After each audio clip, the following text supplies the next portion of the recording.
Greetings, Mark Boswell Emergency Medical and Education, coming to you with another video short today for the CEN exam. This one is going to be, this is going to be information on what to do when you don't pass the exam. I get a lot of emails from people telling me that they've recently taken the test and not passed it. Some by just a little as 1 point, some by more than that. I'm not going to go into the reasons why someone doesn't pass a test. Of course, that could be many different reasons, lack of preparation, lack of experience, lack of test taking skills, etc. But what I want to focus on is the question I get most often is, what do I do now that I've not passed the test? As far as how do I improve my scores for next time and hopefully pass. So there's many reasons why someone doesn't pass a test. It does boil down to the score, obviously.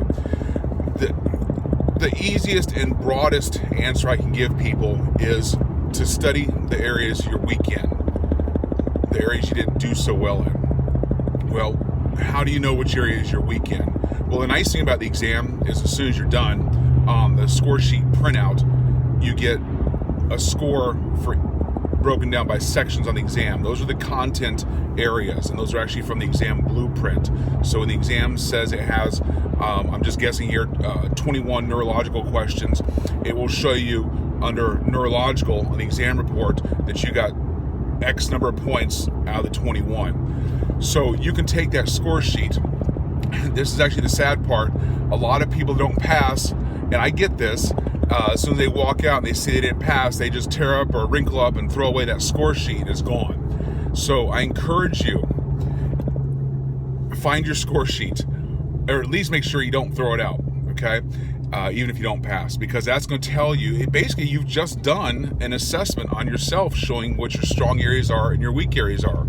So back to the question and my first statement, the broadest answer I can give to this is to look at that score sheet and see which areas you did the worst in. And those are the areas that you need to go back and beef up.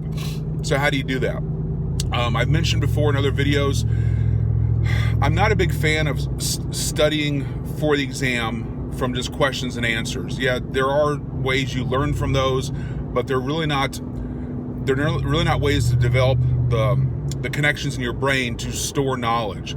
And let's face it, a lot of times just reviewing questions and answers just teaches you, like, if this, then this. It's very specific and narrow focused.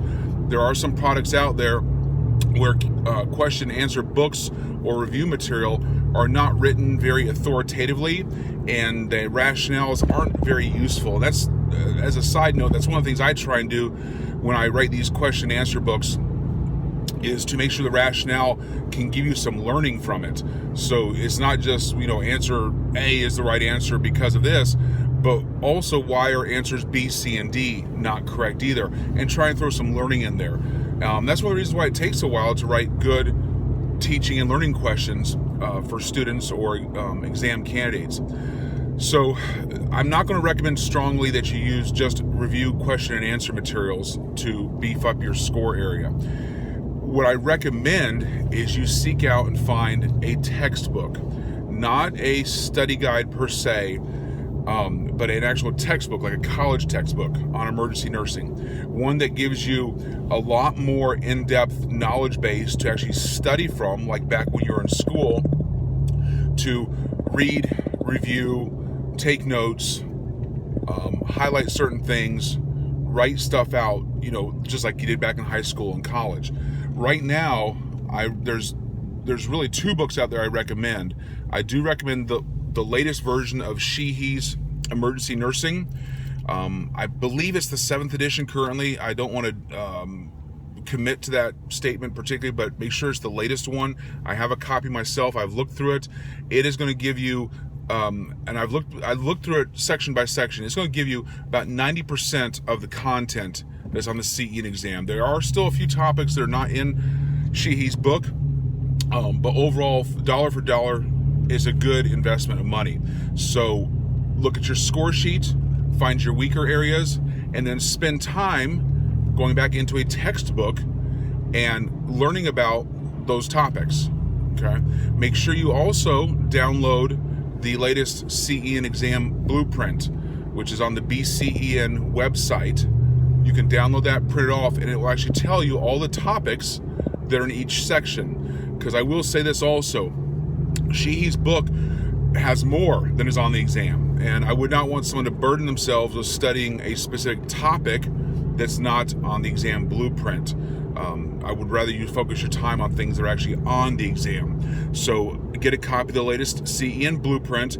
If you need one, just email me. I can email it to you as a PDF if you can't find it, although it's probably quicker to go to the BCEN website and just download it yourself, but I can help you with that if you need. So blueprint, textbook. The other book I do recommend, I also recommend Sheehy's because it is endorsed by the ENA, and anytime there's a product that the ENA endorses, I don't know if it's really right to say endorses, but they do have their trademark on it, so they stand behind or at least approve it. Anything endorsed or approved by the ENA would be a good resource. The other one to look at is the Emergency Nurses Association Emergency Nursing Core Curriculum. Now, this is not really a textbook.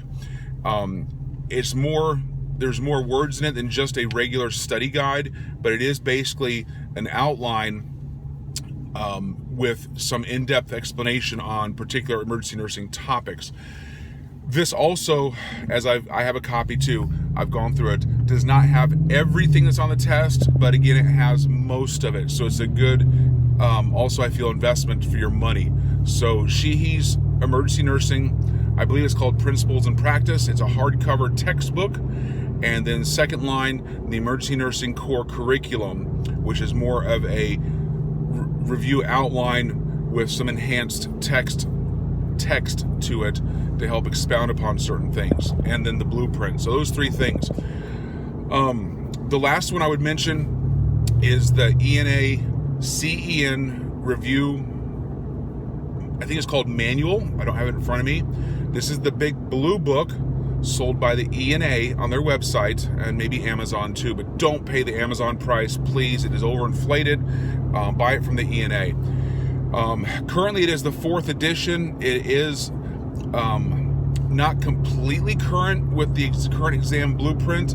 The only differences I've found in the latest edition is anything from an ACLS perspective in the ENA 4th edition is you need to look at it, make sure it's current with the most recent ACLS guidelines, because the CEN exam will follow the most recent, which are the 2015 American Heart Association BLS and ACLS guidelines. So you can use the ENA Blue Book, just keep that in your mind and make sure you fact check any ACLS type questions. But so that Blue Book, that is essentially a assessment book. Okay, and this is where a lot of people fall off the radar or fall off the recommendation, is they use that Blue Book just to practice the questions. The book, and I have another video on how to use this, but it's basically 5 practice exams designed to assess your strengths and weaknesses. So you walk away from doing one of those practice exams knowing your strengths and weaknesses. So it's a great way to use as your self-check tool. So you would go study certain information, certain topics, certain chapters from another source, and then you would take one of those practice exams. And then after you score it, you would actually look and see which areas are you're scoring strong in or weak in. And what you would hopefully see over time is those scores improve. The other recommendation for improving your score is look at other methods. So maybe if you prepared for this exam, the exam that you didn't pass, and you had attended a class, I would definitely look at another type of media, because not everybody learns the same way. Not everybody learns in a didactic lecture classroom setting. So if you attended a class, I would use some books. If you use some books, I would attend a class. If you use some videos, at your own pace, I would look for something more structured and formalized where the schedule is set for you. Those kinds of things. The more different ways you can engage your brain in learning, whether it be audio, visual, sitting, lecturing, outlining, writing questions, the more different ways you build those pathways, the more you retain the knowledge. It helps ingrain it into your brain for the long haul. So looking at different methods of instruction is important too. The most effective that I believe for studying improving your scores is in a group effort. I would recommend getting a couple, 2, 3, 4, 5 people together and doing an assessment, doing a practice test, or people that have failed the exam, they have their score sheet, and assign the weak areas to people that scored weakest in them. So let's say Billy Bob did terrible on the neurological section. What I would do in that group setting is assign Billy Bob is going to be in charge of the neurological content. And what Billy Bob's going to do in this group setting is he's going to spend time researching the topics under neuro. Again, you get the topics from the blueprint. And then Billy Bob is going to present them to the group. When you stand up in front of somebody and present, discuss, go over material, you're going to learn it. Not only because of the time you put into researching it, but also because you're presenting it, which that gives you that verbal and a little different mindset of teaching or explaining something to somebody. And so that helps engage your long-term memory and your knowledge retention. So, in summary, you didn't pass the test, what are you going to do? 1, go get a textbook, not just practice questions. I recommend Sheehy's Emergency Nursing or the ENA Core Curriculum. Both are available from the ENA.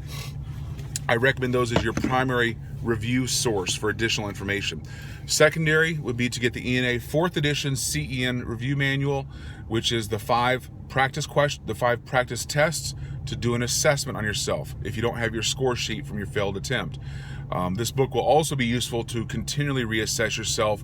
There's 5 exams in the book, and then in the back of the book there's a code that you can go online and get 2 more free practice exams. So that's a total of 7 practice exams to test and retest yourself. Okay, and then the last one, if you have the resources or the other people or a study group, is actually do some presentations amongst yourself, each person presenting their weakest area. Again, if I can help you any more with this, just feel free to shoot me an email.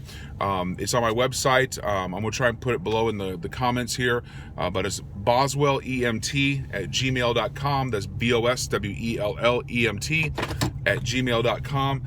Watch the Facebook page. I put up other study resources and aids frequently, and let me know. Okay, good luck. I hope that helps, and keep your chin up. Evidence shows the more if you have to take the test a second or third time, the odds of passing go up dramatically each time. All right, good luck. Let me know if you need anything. Take care.